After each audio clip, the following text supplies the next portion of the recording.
هنكون معانا حبايتين من البيض، طبعا بدرجة حرارة المطبخ، عليهم معلقة من الفانيليا، نص كوباية من السكر. دلوقتي هخفق البيض والسكر لحد ما السكر يدوب معايا.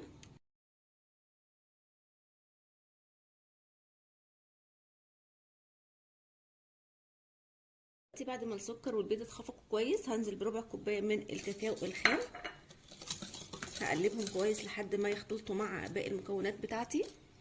دلوقتي بقى هنزل بكوبايه من الدقيق، معلقه كبيره مليانه من البيكنج باودر، وكمان رشه من الملح. هقلب كل المكونات مع البيض، المكونات الجافه اللي هي الدقيق والكاكاو. شايفين القوام تقيل جدا معايا بالشكل ده كده، هو ده القوام المطلوب، لان انا لسه محطتش السوائل اللي هو الحليب والزبده. دلوقتي هسيب المكونات بتاعتي على جنب. دلوقتي بقى معايا ربع كوبايه من الزبده على الزيت بالشكل ده كده، هحطهم في حاجه على النار، وعليهم نص كوبايه من الحليب، من نص كوبايه لكوبايه الا ربع، هخليهم يغلوا.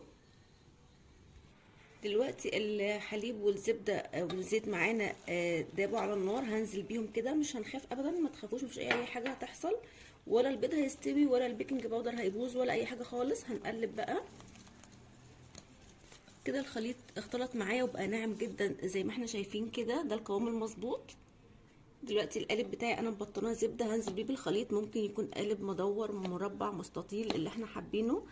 هنزل بالخليط كله واحطه في درجه حراره 180 على الرف الاوسط، ونختبر الكيك بتاعتنا من النص، وكده تبقى استوت معانا. هتاخد تقريبا معانا من 45 ل 50 دقيقه.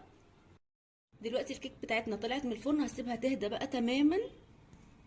دلوقتي بقى الكيك بتاعتنا بعد ما بردت، شايفين بقى ورق الزبده بيسهل عليا. شايفين بقى بجد الكيكه وهميه قد ايه، طريه حلوه جدا، مساماتها مظبوطه. نشوفها بقى من جوه مع بعض. شايفين بجد حلوه جدا جدا جدا، وطعمها بجد حلو قوي.